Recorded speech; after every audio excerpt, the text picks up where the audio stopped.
जय माता दी। बड़ों को मेरा चरण स्पर्श और छोटों को मेरा प्यार। आशा करती हूँ आप सभी लोग स्वस्थ होंगे और मस्त होंगे। महाशिवरात्रि शिव की सबसे प्रिय रात्रि। महाशिवरात्रि हिंदुओं के सबसे बड़े पर्वों में से एक माना जाता है। महाशिवरात्रि शंकर जी सौम्य एवं रौद्र स्वरूप दोनों के लिए विख्यात है। शिव का अर्थ यद्यपि कल्याणकारी माना गया है, लेकिन वो हमेशा लय और प्रलय दोनों को अपने अधीन किए हुए हैं। इन्हें देवों के देव महादेव भी कहा जाता है। वेदों में इनका नाम रुद्र है। इनकी अर्धांगिनी का नाम मां पार्वती है।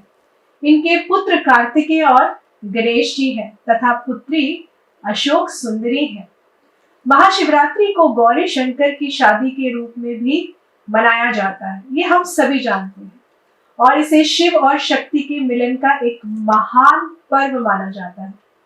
शास्त्रों के अनुसार माना जाता है कि महाशिवरात्रि के दिन से ही सृष्टि का प्रारंभ हुआ था। गरुड़ पुराण, स्कंद पुराण, पद्म पुराण और अग्नि पुराण आदि में शिवरात्रि का वर्णन हम सभी को पढ़ने को मिलता है। कहते हैं शिवरात्रि के दिन जो व्यक्ति बिल्व पत्तियों से भगवान भोलेनाथ का, महादेव का, हमारे प्रभु शिव शंकर का अभिषेक करता है, पूजन करता है और रात के समय जाकर भगवान के मंत्रों का जाप करता है, उसे भगवान शिव आनंद और मोक्ष प्रदान करते हैं। ईशान संहिता में तो ये तक बताया गया है कि फाल्गुन कृष्ण चतुर्दशी को महानिशित काल में आदिदेव भगवान शिव करोड़ों सूर्यों के समान प्रभाव वाले लिंग रूप में प्रकट हुए थे। बहुत सारी कहानियां हैं, बहुत सारी हमारे जानने के लिए जानकारियां हैं। भगवान शिव के भक्तों के लिए वर्ष का सबसे पहला महत्वपूर्ण पर्व है। तो आइए जानते हैं कि ये पर्व हम कब मनाएंगे। कृष्ण पक्ष का 14वां दिन विशेष रूप में भगवान शिव के लिए समर्पित होता है। धार्मिक मान्यता के अनुसार महाशिवरात्रि शिव और शक्ति के मिलन का एक महान पर्व है। हमारे शिव पुराण के अनुसार महाशिवरात्रि के दिन भगवान भोलेनाथ, भगवान शिव और माता पार्वती का विवाह हुआ था, ये हम सभी जानते हैं। भक्तगण महाशिवरात्रि को गौरी शंकर की शादी की सालगिरह के रूप में मनाते हैं। हमारे हिंदू धर्म के अनुसार सृष्टि का संचालन 3 देव करते हैं। ब्रह्मा को रचना, विष्णु को संचालन और महेश को इस सृष्टि के विनाश के लिए उत्तरदायी माना जाता है। इन तीनों ही देवताओं को एक साथ त्रिदेव की उपाधि दी गई है। भगवान भोलेनाथ को देवों के देव महादेव भी हम सभी कहते हैं। शास्त्रों के अनुसार माना जाता है कि महाशिवरात्रि के दिन से ही सृष्टि का प्रारंभ होना शुरू हो गया था। हमारे गरुड़ पुराण, स्कंद पुराण, पद्म पुराण और अग्नि पुराण आदि में भी शिवरात्रि का वर्णन मैं फिर से बता रही हूँ। क्यों? क्योंकि आप सभी लोग फिर ये कहते हैं कि मैम ने प्रॉपरली डिटेल्स नहीं दी। तो मैं फिर से आपको ये बात समझा रही हूँ कि हमारे इन सभी पुराणों को आप उठा के देखेंगे, पढ़ेंगे तो आपको इस महाशिवरात्रि का महत्व पता चलेगा। कहते हैं कि शिवरात्रि के दिन जो व्यक्ति व्रत रहता है, कुछ लोग निर्जला व्रत रहते हैं, कुछ लोग शाम को अपना फ्रूट्स खा लेते हैं, तो भगवान भोलेनाथ का आशीर्वाद उसको जरूर प्राप्त होता है। भगवान शिव आनंद और मोक्ष प्रदान करते हैं। तो आइए अब जान लेते हैं फटाफट से कि महाशिवरात्रि की तिथि, शुभ योग और पूजा विधि क्या है, कैसे करनी है और ऐसा क्या करें कि इस बार की महाशिवरात्रि हमारे लिए खास साबित हो जाए। तो महाशिवरात्रि पूजा मुहूर्त 2023 की अगर मैं आप सभी से बात करूं तो हमारे हिंदू पंचांग के अनुसार 18 जनवरी 2023 को यानी कि शनिवार के दिन महाशिवरात्रि का त्योहार मनाया जाएगा। एक तो शनिवार और ऊपर से महाशिवरात्रि, तो बहुत ही अच्छा वार मैं ये कहूंगी। निश्चिता काल यानी कि शिवरात्रि की पूजा अलग अलग प्रहर में होती है। तो जो निशिता काल होगा, निशिता काल का पूजा का समय 19 फरवरी को सुबह, सुबह मतलब अर्ली मॉर्निंग का जो पीरियड रहेगा 12 बजे के बाद, जब 19 तारीख का 19 की रात को 12:16 से लेकर के 1:06 तक रहेगा। इसके बाद निशिता काल पूजा की जो समय अवधि है वो लगभग 50 मिनट तक रहेगी। अब महाशिवरात्रि का पर्व जो हम मनाएंगे, इस पर्व में जो पारण मुहूर्त रहेगा वो पारण मुहूर्त रहेगा 19 फरवरी यानी कि संडे सुबह 6:50 से लेकर के दोपहर के 3:30 तक का। अब रात्रि का जो प्रहर रहेगा उसमें जो प्रथम पूजा का मुहूर्त रहेगा, जैसा कि मैंने कहा कि शिवरात्रि का पूजन हम अलग अलग प्रहर की पूजा में करते हैं, तो रात्रि में प्रथम प्रहर पूजा का समय जो रहेगा वो रहेगा शाम को 6:30 से लेकर के रात के 9:30 तक।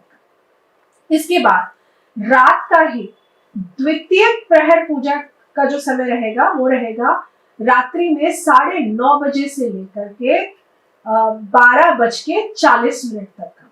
और जो तृतीय प्रहर पूजा का समय रहेगा वो रहेगा 19 फरवरी रविवार को 12:40 से लेकर के 3:40 तक। और जो चतुर्थ प्रहर की पूजा रहेगी वो रहेगी 19 फरवरी यानी कि संडे को प्रातः 3:40 से लेकर के 6:40 तक।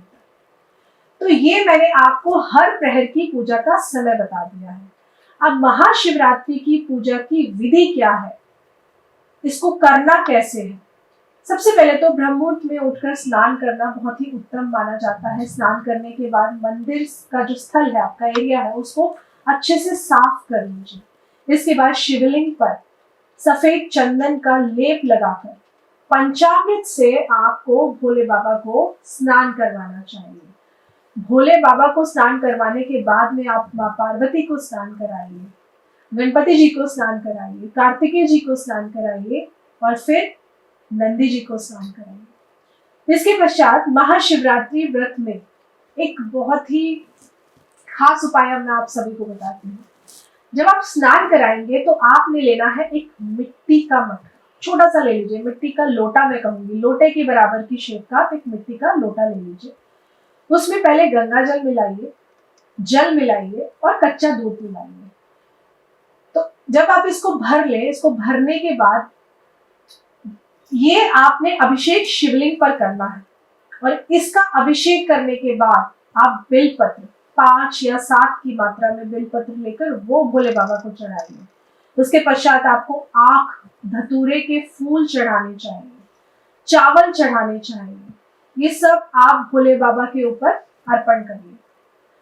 अगर आपके घर के पास कोई शिव मंदिर नहीं है, क्योंकि जब भी मैं वीडियो पोस्ट करती हूँ तो मैंने देखा है नीचे कमेंट सेक्शन में लोग अपनी प्रॉब्लम्स भी बताते हैं कि मैम हम बहुत दूर रहते हैं, हमारे घर के पास में शिव मंदिर नहीं है, तो ऐसे में क्या करें। तो आज का दिन मैं प्रियंका भारद्वाज एस्ट्रोलॉजर अपनी एस्ट्रो एडवाइस फैमिली के लिए ऐसे ही खाली तो नहीं जाने दूंगी, क्योंकि मुझे पता है आज के दिन की कितनी बड़ी मान्यता है। तो आपको ऐसे में करना क्या है, आप अपने घर पर ही मिट्टी के पार्थिव शिवलिंग बना लीजिए और उनका पूजन करिए। पार्थिव रूप में जब आप शिवलिंग बनाकर घर में पूजन करेंगे तो आपको उसका फल भी जरूर मिलेगा। इसके बाद शिव पुराण का पाठ करना बहुत ही उत्तम माना जाता है। इसके अलावा आप महामृत्युंजय का पाठ भी कर सकते हैं, महामृत्युंजय मंत्र का जाप भी कर सकते हैं, या फिर शिव के पंचाक्षर मंत्र यानी कि ओम नमः शिवाय, आप इसका भी जाप कर सकते हैं। अगर आप ज्यादा देर पाठ नहीं कर सकते हैं तो सिर्फ आप स्नान कराते कराते भोले बाबा को ओम नमः शिवाय बोलते रहिए।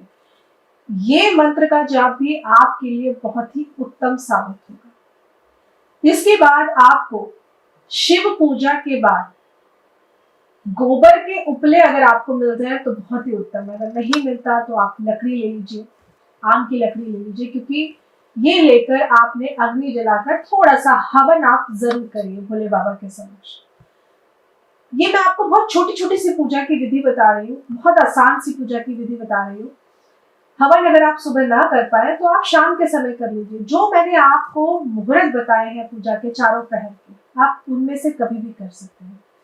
इसमें आप थोड़े से तिल, चावल, घी और हवन सामग्री मिलाकर भगवान भोलेनाथ के नाम की आहुतियां जरूर दीजिए। महाशिवरात्रि के दिन रात्रि जागरण करना बहुत ही उत्तम माना जाता है, इसीलिए तो हम कहते हैं शिवरात्रि, यानी कि शिव की रात्रि। तो जो लोग व्रत रख रहे हैं वो कोशिश करें कि रात भर सोए नहीं। अगर वाकई में आप व्रत रख रहे हैं, पूजा पाठ कर रहे हैं या कुछ हासिल करना चाहते हैं, आपकी ऐसी कोई मनोकामना है जो काफी समय से पूरी नहीं हुई, तो मेरे कहने पे इस बार आप व्रत रखिए। व्रत रखकर रात भर जो मैंने आपको समय दिया है, जिस तरह मैं आपको पूजा का प्रोसेस बता रही हूँ, उस समय पूजा करिए, उस विधान से पूजा करिए और देखिएगा कि आपकी इच्छा जरूर पूरी होगी। मान्यता ऐसी है कि जो भक्त ऐसा करते हैं उनकी सभी मनोकामनाएं पूरी होती हैं। इसीलिए मैं आपको ये बात कह रही हूँ कि अगर आप व्रत रखते हैं, व्रत नहीं कर पाए तो पूजा जरूर करिए, पर करिए जरूर। महाशिवरात्रि पूजन में मंत्र का बहुत ही, कोई भी पूजा करते हैं मंत्र जाप बहुत ही जरूरी होता है। शिवलिंग स्नान के लिए रात्रि के प्रथम पहर में आपको दूध से भगवान भोलेनाथ का अभिषेक करना चाहिए। अलग अलग प्रहर में अलग अलग अभिषेक कैसे करना है मैं आपको वो भी बता रही हूँ। मैं आपको छोटी से छोटी जानकारी इसलिए दे रही हूँ ताकि आपसे पूजा में कोई गलती ना हो जाए। मेरी एस्ट्रो एडवाइस फैमिली के सभी मेंबर्स के लिए ये पूजा मैं इसलिए बता रही हूँ। मैं नहीं चाहती हूँ कि आप इस इतने पावन दिन पर छोटी सी भी चूक कर दें। तो सबसे पहले प्रहर में आपको भगवान भोलेनाथ का दूध से अभिषेक करना है। दूसरे प्रहर में आपको भोलेनाथ का दही से अभिषेक करना है। तीसरे प्रहर में आपको भोलेनाथ का घी से अभिषेक करना है। और चौथे प्रहर में आपको भोलेनाथ का मधु यानी कि शहद से अभिषेक करना है। यहाँ पे वीडियो खत्म नहीं हुई है। अभिषेक करने के साथ में वो कौन से खास मंत्र हैं जिनका आपको जाप करना चाहिए वो भी मैं आपको बताऊंगी। इसलिए पेन और पेपर लेकर बैठिए क्योंकि बहुत सारी जानकारियां आपको नोट करनी है। इस बार महाशिवरात्रि पर भोलेनाथ से आशीर्वाद हमें मिलना ही चाहिए क्योंकि मुझे विश्वास है वो भोलेनाथ है, उनसे तो हंस के कुछ भी मांग लो तो वो जरूर दे देते हैं। बस करना क्या है, अपना थोड़ा सा समय आज हमें उनको देना है। चारों प्रहर में शिवलिंग का स्नान अलग अलग तरीके से करना है, अलग अलग चीजों से करना है, ये मैंने आप सबको बता दिया। अब ध्यान से मंत्रों को नोट करिए। प्रथम प्रहर में जब आप भोलेनाथ का स्नान कराएंगे तो उसमें आपको मंत्र पढ़ना है ओम शिवाय नमः या फिर ओम नमः शिवाय। इसका मतलब होता है कि जो कल्याण स्वरूप है उनको हम नमस्कार करते हैं, उनका हम पूजन करते हैं।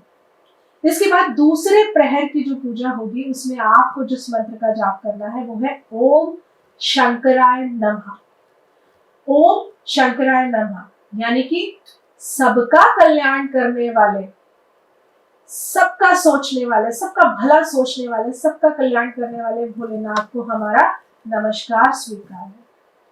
इसके बाद तीसरे प्रहर में आपको ओम शर्वाय नमः, ओम शर्वाय नमः इस मंत्र का जाप करना है। इस मंत्र का जाप क्यों करना है? इसका मतलब ये होता है कि हमारे सभी कष्टों को नष्ट करने वाले, हमारे सभी कष्टों को हरने वाले को हम नमस्कार करते हैं क्योंकि कष्ट भी तो हमें अपने से दूर करने हैं। और चौथे प्रहर में भगवान भोलेनाथ का जब आप अभिषेक करेंगे तो आप कहेंगे ओम शिवा प्रियाय नमः यानी कि जो माँ पार्वती के प्रिय हैं हम उनको नमस्कार कर रहे हैं। क्योंकि चौथे प्रहर की पूजा जब आप करेंगे तो शिव के साथ माँ पार्वती को नहीं पूजा तो क्या पूजा, क्योंकि भोलेनाथ की पूजा बिना पार्वती के करी तो हमने आधी पूजा करी, जो कि हम नहीं करेंगे। महाशिवरात्रि का पर्व है, पूजा तो हम दोनों की साथ में करेंगे क्योंकि आशीर्वाद हमें अपने पिता से भी लेना है और अपनी माता से भी लेना है। महाशिवरात्रि के दिन शिव जी को प्रसन्न करने के लिए अलग अलग तरीके से व्रत रखे जाते हैं। महाशिवरात्रि के दिन शिव जी को प्रसन्न करने के लिए उनके भक्त व्रत रखते हैं। कई बार कुछ लोग कठोर तरीके से व्रत रखते हैं, मतलब जल भी नहीं लेते हैं। व्रत रखने से भगवान भोलेनाथ प्रसन्न होते हैं, ये हमने माना, लेकिन अपने आप को परेशान करके कभी व्रत मत रखिए, क्योंकि ऐसे में कोई भी भगवान आपसे खुश नहीं होगी। कोई भी भगवान अपने भक्त को कष्ट में नहीं देख सकते हैं। अपने भक्तों को आशीर्वाद वो हर रूप में देते हैं। अगर आप व्रत भी नहीं रख पा रहे, आप नॉर्मल पूजा भी कर लेंगे, जो विधि मैंने आपको बताई है, तो भी आप देखेंगे कि आपकी मनोकामना जरूर पूरी होगी। ये व्रत रखने से हर जन्म के पापों से मुक्ति मिलती है। तो आप कहेंगे कि हम व्रत नहीं रख पा रहे, तो पूजा जरूर करिए। मैं बार बार बोल रही हूँ, जो व्रत रखते हैं उनको पापों से मुक्ति मिलती है। तो अगर हम सिर्फ शिव का नाम ले लेंगे, सिर्फ शिव का अभिषेक भी कर लेंगे, तो क्या भोले बाबा हमारे लिए नहीं सोचेंगे? ऐसा नहीं है। अगर आप व्रत नहीं रख सकते हैं तो आप अच्छे मन से पूजा करिए। बस उस दिन आप प्याज लहसुन का त्याग करिए, नॉनवेज मत खाइए, घर में पूरी स्वच्छता बनाकर चलिए। इन बातों का ध्यान रखिए। महाशिवरात्रि का व्रत खास तौर से उन लड़कियों को तो जरूर रखना चाहिए जो मन चाहा वर पाना चाहती हैं। ये तो हम सभी ने सुना है, लेकिन आज मैं कहूंगी कि महाशिवरात्रि का व्रत उन लड़कों को भी करना चाहिए जो मन चाही स्त्री चाहते हैं, क्योंकि आज के युग में अगर आपको आपकी बात मानने वाली स्त्री मिल गई तो समझिए कि आपको वाकई में साक्षात माँ पार्वती मिल गई। तो आप भी, जो लोग लव मैरिज करना चाहते हैं खास तौर से, आप महाशिवरात्रि का व्रत जरूर रखिए। और अगर आपने जिसको चुना है वो आपके भाग्य के लिए वृद्धि का रूप लेकर आए हैं, तो जरूर भोले बाबा आपकी इच्छा पूरी करेंगे। इस व्रत को करने से विवाह से संबंधित हर तरीके की परेशानियां, बाधाएं दूर होती हैं। जिस कन्या की शादी नहीं हो रही है उसे ये व्रत जरूर रखना चाहिए। मैं कहूंगी लड़के का विवाह नहीं हो रहा है तो उनको भी ये व्रत रखना चाहिए। जो लोग मुक्ति प्राप्त करना चाहते हैं उन्हें भी ये व्रत जरूर करना चाहिए। अब जो व्रत नहीं रख सकते तो आप पूजा जरूर करिए, भोलेनाथ का अभिषेक जरूर करिए। कुछ नहीं तो सुबह जाकर आप किसी भी पास के मंदिर में जाकर, नहीं तो जैसा कि मैंने आपको बताया कि अगर मंदिर पास में नहीं है तो घर में ही भोलेनाथ को पार्थिव रूप में बनाकर आप उनका पूजन करिए। तो ये थी छोटी सी जानकारी कि शिवरात्रि कब है, किस प्रहर में कैसे पूजा होगी, क्या होगा। लेकिन शिवरात्रि की जानकारी यहाँ खत्म नहीं हुई है। जुड़े रहिए हमारे चैनल के साथ, क्योंकि लेकर आई हूँ मैं आप सभी के लिए खास अचूक उपाय जो शिवरात्रि पर आप लोगों को करने हैं। और इतनी पहले इसीलिए बता रही हूँ कि छोटी से छोटी जानकारी आप तक ला रही हूँ कि मिस ना हो जाए। तो जुड़े रहिए चैनल के साथ। वीडियो को लाइक करना बिल्कुल मत भूलिए। चैनल को सब्सक्राइब कर लीजिए अगर नहीं करेंगे तो आपके पास ऐसी जानकारी वाली वीडियोस जल्दी नहीं आएंगी। और वीडियो अच्छी लगी हो तो जानने वालों के साथ शेयर जरूर करिए। नीचे कमेंट सेक्शन में आप जय भोले की लिखिए, नहीं तो जय माता दी जरूर लिखिए। अपने जन्म कुंडली अध्ययन कराने के लिए आप हमसे नीचे दिए हुए नंबर पर कनेक्ट कर सकते हैं। जुड़े रहिए, लेकर आऊंगी बहुत सारे अचूक महा उपाय। इस बार की महाशिवरात्रि मेरी तरफ से हम सभी के लिए होने वाली है, क्योंकि हम सब करने वाले हैं वो खास उपाय जो करना सिर्फ एक बार होगा, लेकिन फल आपको जरूर मिलेगा। जय माता।